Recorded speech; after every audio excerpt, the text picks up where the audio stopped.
إن الحمد لله نحمده ونستعينه ونستغفره ونعوذ بالله من شرور أنفسنا ومن سيئات أعمالنا من يهده الله فلا مضل له ومن يضلل فلا هادي له وأشهد أن لا إله إلا الله وحده لا شريك له وأشهد أن محمدا عبده ورسوله أما بعد. Aujourd'hui, en ce troisième jour de Dhul Hijjah, qui correspond au 9 juin 2024, nous entamons notre quatrième cours sur les 4 règles, Al-Qawa'id al-Arba'a. Et donc ça va être le dernier cours sur l'introduction. Et à partir de demain, nous allons commencer dans la première règle, Inch'Allah. Cheikh Mohammed ibn Abdel Wahhab, toujours dans son introduction, il dit فَإِذَا عَرَفْتَ أَنَّ اللَّهَ خَلَقَكَ لِعِبَادَتِهِ فَاعْلَمْ أَنَّ الْعِبَادَةَ لَا تُسَمَّى عِبَادَةً إِلَّا مَعَ التَّوْحِيدِ كما أن الصلاة لا تسمى صلاة إلا مع الطهارة فإذا دخل الشرك في العبادة فسدت كالحدث إذا دخل في الطهارة فإذا عرفت أن الشرك إذا خالط العبادة أفسدها وأحبط العمل وصار صاحبه من الخالدين في النار عرفت أن أهم ما عليك معرفة ذلك لعل الله أن يخلصك من هذه الشبكة وهي الشرك بالله الذي قال الله تعالى فيه إن الله لا يغفر أن يشرك به ويغفر ما دون ذلك لمن يشاء وذلك بمعرفة 4 قواعد ذكر الله تعالى في كتابه. Donc, si tu sais qu'Allah t'a créé pour l'adorer, sache que l'adoration ne peut être véritablement appelée adoration que c'est elle est accompagnée avec l'unicité. Tout comme la prière ne peut véritablement porter le nom de prière qu'avec la purification. Ainsi, quand le polythéisme se mêle à l'adoration, elle devient nulle et caduque. Comme le hadith, l'impureté lorsqu'elle se mêle à la purification. Si tu sais que lorsque le polythéisme se mêle à l'adoration, il la corrompt, invalide les œuvres, faisant de son auteur un damné éternel pour l'enfer, tu sais alors que la préoccupation principale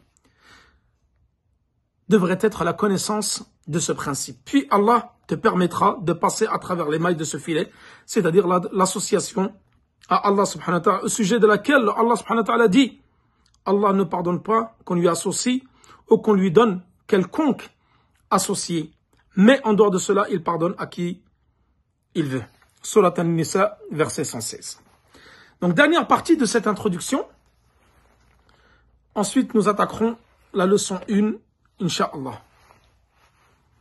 Donc, si tu sais que l'adoration ne peut être appelée adoration uniquement avec le tawhid. Nous avons vu hier la définition de l'adoration. Et nous avons donné la double définition. La définition générale, qui est tadallul lillah mahabbatan wa ta'ziman.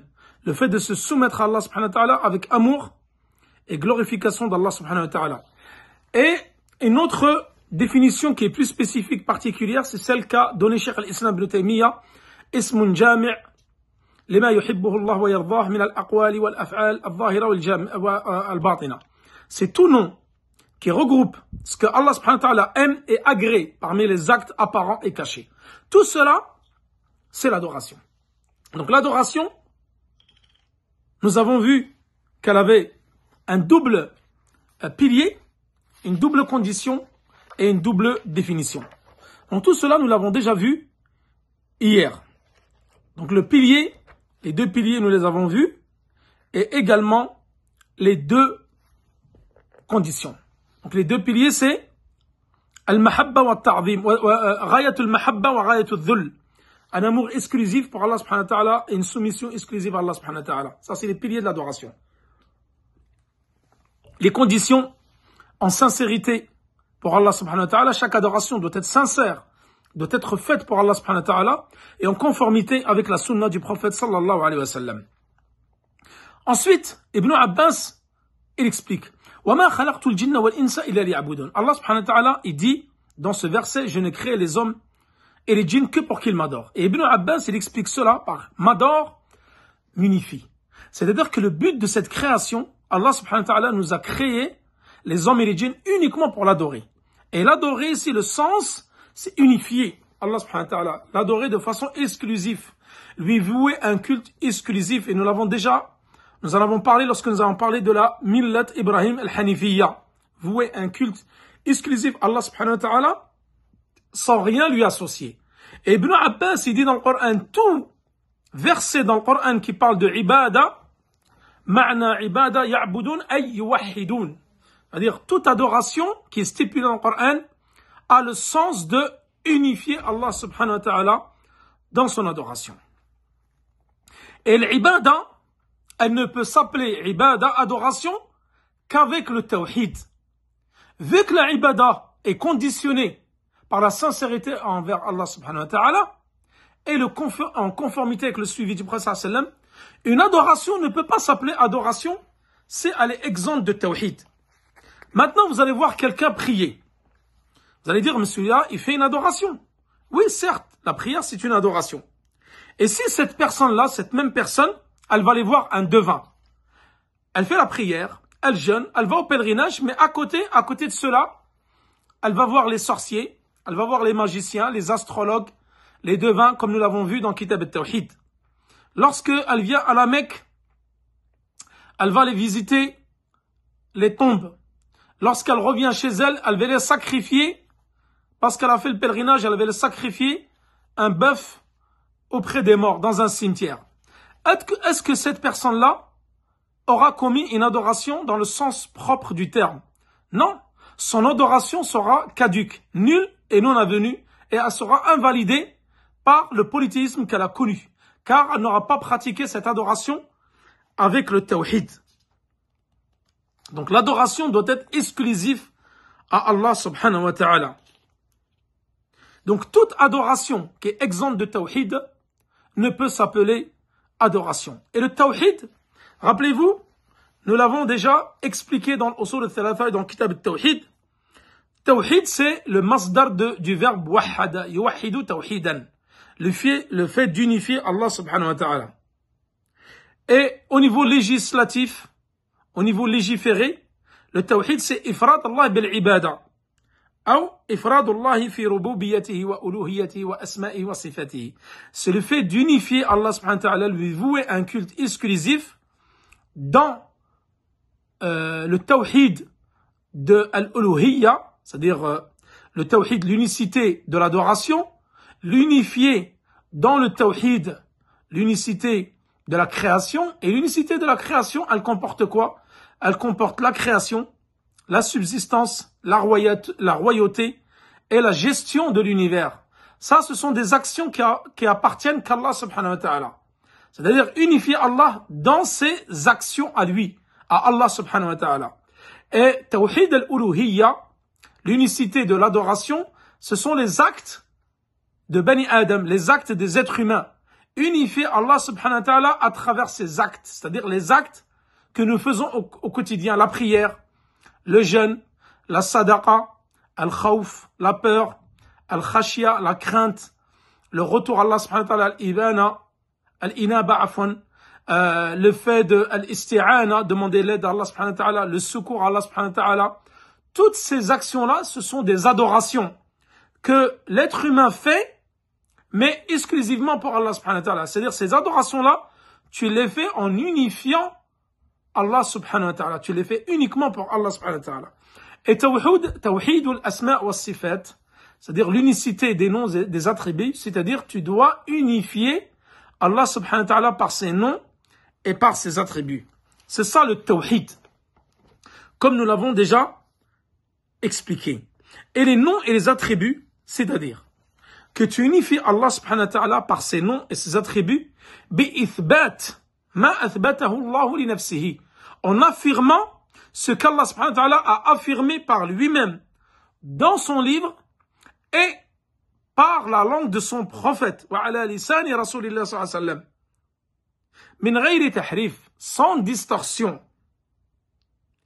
wa nafyu ma nafa Allah an nafsihi, en affirmant ce qu'Allah subhanahu wa ta'ala a infirmé, ou dans son livre, ou ce qu'a infirmé à travers donc son messager. Min ghayri tahrif, sans distorsion. Donc tu dois unifier ses noms et ses attributs d'Allah subhanahu wa ta'ala sans distorsion et sans changement. Ni tu rajoutes, ni tu diminues. Wala takyif, sans le pourquoi. Dire pourquoi Allah il est comme ça, pourquoi il est comme ça. Wala tamthil, sans faire ressembler ses attributs aux attributs de ces créatures. Laysa kamithlihi shay wa huwa as-sami' al-basir. Rien ne lui ressemble et il est l'audient, le voyant. C'est-à-dire qu'Allah subhanahu wa ta'ala, tu ne dois pas le faire ressembler à ces créatures. Toute caractéristique qui lui est propre, tu ne dois la rendre qu'à Allah subhanahu wa ta'ala sans la faire ressembler à nous. Nous avons une main, nous avons un visage. Allah subhanahu wa ta'ala a une main, il a un visage, mais tu ne dois pas le faire ressembler à celui de ces créatures. Ensuite, il a dit, telle que la prière, elle ne s'appelle prière qu'avec la tahara, avec la purification. Maintenant, lorsque tu vas faire la prière, tu te dois de te purifier. Et si tu fais une prière sans purification, sera-t-elle acceptée? Elle ne sera pas acceptée comme nous l'avons vu dans le chapitre de la purification. Donc celui qui fait une prière sans purification, elle ne sera pas acceptée. Et celui qui fait une adoration sans tawhid, elle ne sera pas acceptée. Aucune adoration sans tawhid ne sera acceptée. Allah subhanahu wa ta'ala, il dit, je n'ai créé les hommes et les djinns que pour qu'ils m'adorent. Il dit également, Allah subhanahu wa ta'ala, فَمِنْهُمْ مَنْ هَدَى اللَّهُ وَمِنْهُمْ مَنْ حَقَّتْ عَلَيْهِمُ الضَّلَالَةُ. C'est-à-dire qu'Allah subhanahu wa ta'ala va guider certains, il va guider les musulmans, les croyants, mais il y en a qui vont être destinés à l'égarement, tels que les polythéistes et les mécréants. Il dit Allah subhanahu wa ta'ala dans le Coran, وَلَقَدْ بَعَثْنَا فِي كُلِّ أُمَّةٍ رَسُولًا أَنِ اجْتَنِبُوا الطَّاغُوتَ أَنِ اعْبُدُوا اللَّهَ وَاجْتَنِبُوا الطَّاغُوتَ. Nous avons envoyé dans chaque communauté un prophète pour leur ordonner d'adorer Allah subhanahu wa ta'ala et de s'éloigner de Tarout, celui qui transgresse les règles. فَمِنْهُمْ مَنْ هَدَى اللَّهُ وَمِنْهُمْ مَنْ حَقَّتْ عَلَيْهِمُ الضَّلَالَةُ. C'est-à-dire, il y en a parmi ces gens-là qu'Allah subhanahu wa ta'ala va guider et d'autres va destiner à l'égarement. Donc Allah subhanahu wa ta'ala a dit de l'adorer, car il nous a créés uniquement pour cette adoration-là. Donc si tu as cette adoration-là, tu vas l'entacher de polythéisme, alors elle sera non valide et rejetée par Allah subhanahu wa ta'ala. Innamal a'malu binniyat. Comme il a dit Omar ibn Khattab, les actes ne valent que par leur intention. Tout acte, tu dois le vouer à Allah subhanahu wa ta'ala. Et dans le hadith de Aisha radhiyallahu anha, elle a dit, Man amila amalan laysa alayhi amruna fahuwa radd. Le premier hadith, il concerne l'intention pour Allah subhanahu wa ta'ala. Le hadith de Aisha, il concerne le suivi en conformité avec la sunna du prophète sallallahu alayhi wa sallam. Si tu viens dans l'islam avec une action, avec une adoration qui ne fait pas partie de la sunna du prophète sallallahu alayhi wa sallam, alors elle sera rejetée. Et si tu viens avec une action qui ne sera pas en sincérité avec Allah subhanahu wa ta'ala, alors elle sera rejetée. Les deux conditions doivent être réunies. La sincérité pour Allah et en conformité avec la sunna du prophète sallallahu alayhi wa sallam. Si tu viens avec une sans l'autre, tu vas tomber dans l'ostentation ou le polythéisme. Et si tu viens avec une action en sincérité avec Allah subhanahu wa ta'ala et non en conformité avec la sunna du prophète sallallahu alayhi wa sallam, alors ce sera une bid'a, une innovation, et elle sera rejetée. وَقَدِمْنَا إِلَى مَا عَمِلُوا مِنْ عَمَلٍ فَجَعَلْنَاهُ هَبَاءً مَنْثُورًا. Allah subhanahu wa ta'ala dit, nous avons considéré l'œuvre pour qu'ils ont accompli et nous l'avons réduite en poussière éparpillée. Cette œuvre-là, elle n'était pas exclusive par Allah subhanahu wa ta'ala. Alors, elle n'était pas acceptée et elle était réduite en poussière éparpillée. Allah subhanahu wa ta'ala, donc ça c'est dans Surat Al-Furqan, verset 23. Dans Surat La Caverne, verset 103-104, Allah subhanahu wa ta'ala dit قُلْ هَلْ نُنَبِّئُكُمْ بِالْأَخْسَرِينَ أَعْمَالًا الَّذِينَ ضَلَّ سَعْيُهُمْ فِي الْحَيَاةِ الدُّنْيَا وَهُمْ يَحْسَبُونَ أَنَّهُمْ يُحْسِنُونَ صُنْعًا.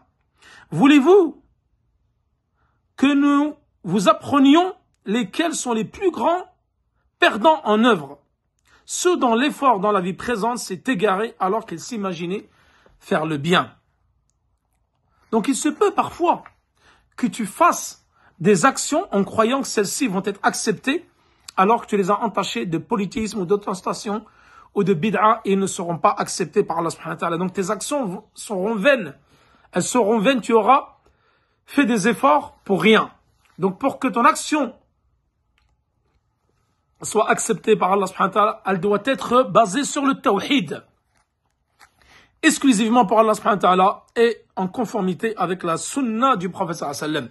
Allah subhanahu wa ta'ala dit dans le Coran وَمَا أُمِرُوا إِلَّا لِيَعْبُدُوا اللَّهَ مُخْلِصِينَ لَهُ الدِّينَ حُنَفَاءَ. Il ne leur a été, surat que nous avons déjà expliqué, surat al-Bayyina, il ne leur a été commandé cependant que d'adorer Allah, lui vouant un culte exclusif. Ala lillahi ad-din al-khalis. C'est Allah qu'appartient la religion pure. Wa anna al-masajida lillahi fala tad'u ma'a Allahi ahada. Les mosquées sont consacrées à Allah subhanahu wa ta'ala, à l'adoration d'Allah. N'invoquez donc personne avec Allah. Donc là, le polythéisme. Rappelez-vous, nous avons évoqué cela dans l'introduction de Al-Usul al-Thalatha. Et nous avons réservé un chapitre entier sur Al-Khawf min al-Shirk. Cheikh Mohammed ibn Abdul Wahhab, il a évoqué un chapitre où il a parlé de la peur du shirk. Et nous avons dit que l'être humain, il doit avoir peur de plusieurs choses. Il doit avoir peur d'Allah subhanahu wa ta'ala. C'est la première des peurs. Il doit avoir peur du polythéisme, car c'est le seul péché qui n'est pas pardonné par Allah subhanahu wa ta'ala. Allah subhanahu wa ta'ala, qu'est-ce qu'il a dit ici? Inna Allah la yaghfiru an yushraka bihi wa yaghfiru ma duna dhalika liman yasha. Allah, il ne pardonne pas qu'on lui associe quoi que ce soit, et il pardonne en dehors de cela à qui il veut. Le seul péché qui n'est pas pardonné par Allah subhanahu wa ta'ala, c'est le shirk. Et tous les autres péchés en dehors du polythéisme seront certes pardonnés.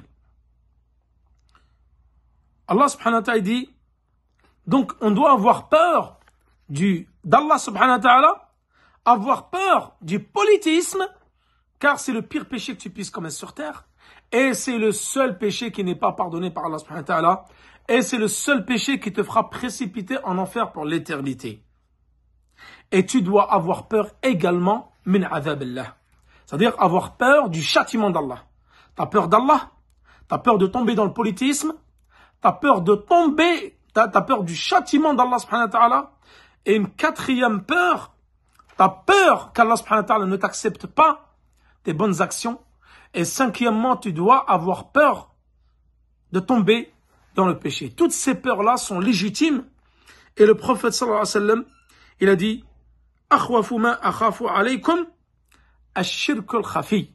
Nous avons vu que le shirk se divisait en trois types. Il y avait le grand shirk, le grand polythéisme, qui te fait rentrer en enfer pour l'éternité sans jamais sortir, et qui t'annule toutes tes actions. La différence entre le grand polythéisme et le petit polythéisme, c'est quoi? Le grand polythéisme, c'est un péché qui n'est pas pardonné par Allah subhanahu wa ta'ala. Allah subhanahu wa ta'ala dit dans le Coran, Inna ash-shirka la dhulmun azim. Le shirk est une grande injustice. Si tu commets 70 ans d'adoration et qu'à la fin de ta vie, tu commets du polythéisme et tu meurs sur cela sans t'être repenti, tu vas rentrer en enfer pour l'éternité sans jamais en sortir.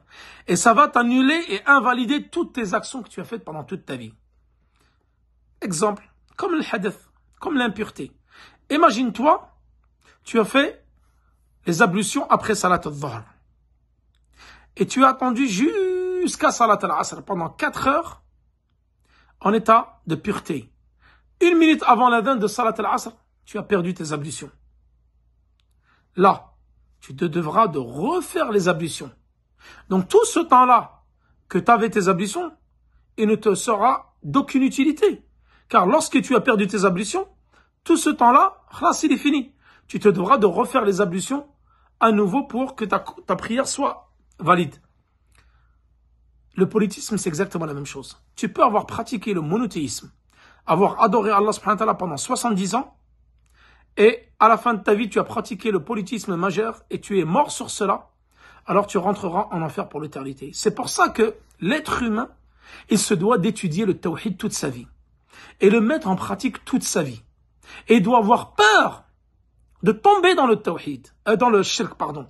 Car Ibrahim alayhi salam, il disait wajnubni wa baniya an na'bud al-asnam. Éloigne-moi ainsi que ma progéniture, mes enfants, mes fils, ma descendance, d'adorer les statues, d'adorer les idoles. Ibrahim alayhi salam, comme nous l'avons dit hier, le père des monothéistes, le père des prophètes, avait peur pour lui-même et pour sa descendance de tomber dans l'adoration des tombes. Comme il a dit Sufyan al-Thawri, qui sera à l'abri de la fitna après Ibrahim alayhi salam?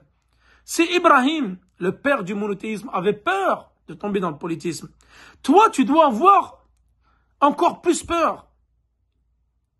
Tu dois avoir peur tous les jours de tomber dans le polythéisme. Et personne n'est à l'abri. Car le prophète sallallahu alayhi wa sallam, qu'est-ce qu'il a dit? Akhwafu ma akhafu alaykum ash-shirkul khafi.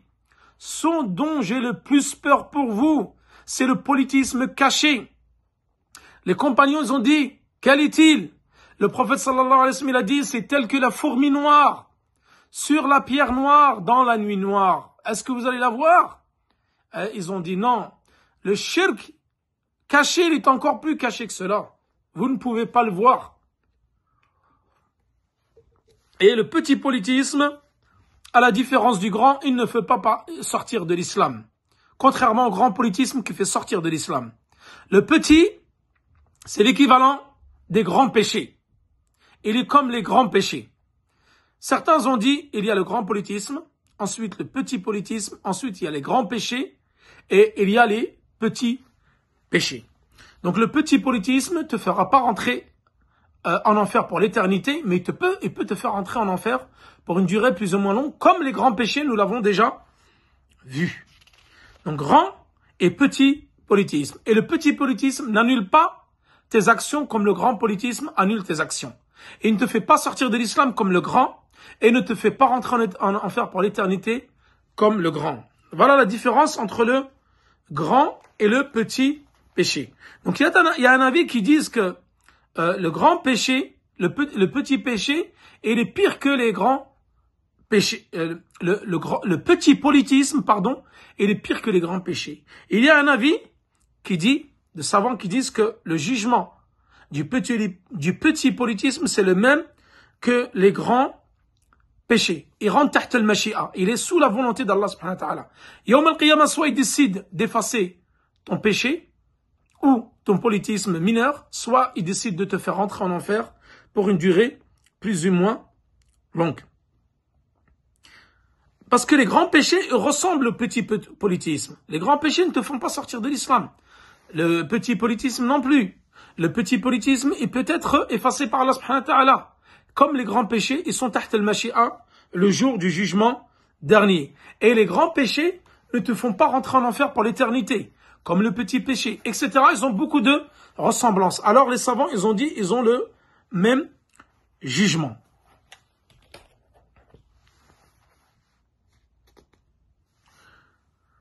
Allah subhanahu wa ta'ala dit dans le Coran, surat al-Mudaththir, wa thiyabaka fatahhir. Il a dit au prophète sallallahu alayhi wa sallam, et purifie tes habits. Donc, à tahara, la purification est de deux types. Il y a la purification al-hissiya. C'est celle qu'on fait avec de l'eau ou avec le sable ou la pierre si nous n'avons pas d'eau, qu'on appelle les ablutions sèches. Et il y a at-tahara al-ma'nawiyya, c'est-à-dire qui n'est pas palpable. C'est la purification des grands péchés, des mauvaises habitudes, des mauvaises qualités. C'est purifier ton cœur du polythéisme, de la mécréance, te purifier de la namina, de toutes les mauvaises actions et de tes péchés. Donc ça, c'est une purification que ne voit pas. Donc une purification ma'nawiyya, te purifier ton âme, ton cœur du polythéisme, de la mécréance, du hasad, de la jalousie, de la médisance, de la calomnie et de tout ce qui est nuisible à ton âme et ton corps. Et vous avez la deuxième type de purification, c'est la purification du corps, du vêtement et des vêtements et de l'endroit où tu vas prier. Donc ça, c'est la purification qu'on voit, qui est palpable. Celle que tu fais pour la prière. Donc tu purifies l'endroit où tu pries, tu purifies ton corps et tu purifies tes vêtements. Donc les exégètes, comme nous l'avons déjà vu, il y a deux types d'explications. C'est soit tu purifies tes vêtements au sens propre du terme, c'est-à-dire tu les purifies des impuretés pour faire la prière, et certains exégètes l'ont expliqué comme le fait de purifier tes actes, purifier ton cœur de l'associationnisme ou de la mécréance ou de tous tes péchés. Bon, le prophète sallallahu alayhi wa sallam n'a pas commis d'acte de polythéisme ni d'acte de mécréance, mais purifie, certains ont dit, tes thiyabaka, c'est-à-dire ton corps des péchés, etc. Mais l'explication qui est la plus communément répandue, c'est celle de purifier tes vêtements de toute souillure physique. Ensuite, l'auteur, le poète, il dit عرفت الشر لا للشر لكن لتوقيه فمن لم يعرف الشر من الناس يقع فيه. J'ai connu le mal, non pour le mal, mais pour m'en préserver. Quiconque ne connaît pas le mal des gens finira par y tomber. Hudhayfa ibn al-Yaman avait l'habitude de questionner le prophète sallallahu alayhi wa sallam. Tous les compagnons questionnaient le prophète sallallahu alayhi wa sallam, comme nous l'avons vu dans Arba'in al-Nawawiyya, sur le bien. Ils questionnaient le prophète sallallahu alayhi wa sallam sur le bien pour le faire. Et Hudhayfa ibn al-Yaman, il a dit, moi je questionnais le prophète sallallahu alayhi wa sallam sur le mal, sur le péché pour ne pas tomber dedans. À force de connaître le péché, eh ben, tu vas faire attention de ne pas tomber dedans. Donc, connais le mal, connais les péchés pour t'en préserver.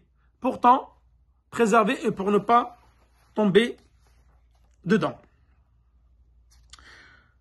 Donc, le shirk, c'est une énorme injustice. Allah subhanahu wa ta'ala, il a dit, dans le hadith Qudsi, je me suis interdit l'injustice. Et je l'ai interdit entre vous. Nous avons vu qu'il y avait 3 types d'injustice, comme nous l'avons vu dans Arba'in Nawawiyya. La grande injustice, c'est le polythéisme. Allah subhanahu wa ta'ala, il t'a créé et subvient à ta subsistance. Et t'a doté de la santé. Et t'a donné l'oxygène que tu respires, la vue par laquelle tu vois, la bouche par laquelle tu manges, la langue par laquelle tu parles, les membres du corps pour pouvoir marcher, etc., toucher. Et toi, qu'est-ce que tu vas faire? Tu vas lui associer quelqu'un dans la création. Ça, c'est la pire des injustices que tu puisses faire sur terre. Et c'est la pire des ingratitudes. Et la deuxième, c'est l'injustice envers toi-même. C'est le fait d'être injuste envers toi-même. Et le troisième type d'injustice, c'est d'être injuste envers les gens. Et les 3 sont interdites.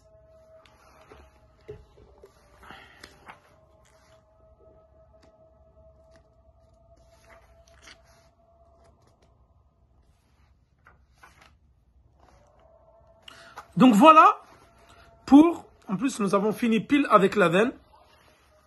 Et Inch'Allah, donc demain je vous donnerai rendez-vous pour le 5e cours. On va attaquer la première règle, Inch'Allah, la première règle. Donc le shirk, lorsqu'il va se mélanger au polythéisme, il va annuler, le polythéisme, pardon, lorsqu'il va se mélanger au monothéisme, il va annuler ce monothéisme, tel que la souillure. La souillure, lorsqu'elle va venir se mélanger avec l'eau, elle va devenir inutilisable. Et toi, lorsque tu as les ablutions et tu as une souillure qui est en toi, ou tu as fait un des analytiques des ablutions, alors tes ablutions ne sont plus valables. Et c'est exactement la même chose pour le monothéisme et pour ton adoration. Lorsqu'elle est entachée de polythéisme, alors elle est nulle et non avenue et invalide. La même chose pour la salat. S'il y a une souillure sur toi, alors tes ablutions ne sont plus valables et tu ne pourras pas faire ta prière. Et sallallahu ala nabina Muhammad wa ala alihi wa sahbihi wa sallam, wallahu ta'ala a'la wa alam. Wassalamu alaikum wa rahmatullahi wa barakatuh. Et je vous donne rendez-vous dans un peu moins de 40 minutes pour le cours sur le tafsir, surat al-Takathur. Wassalamu alaikum wa rahmatullahi wa barakatuh.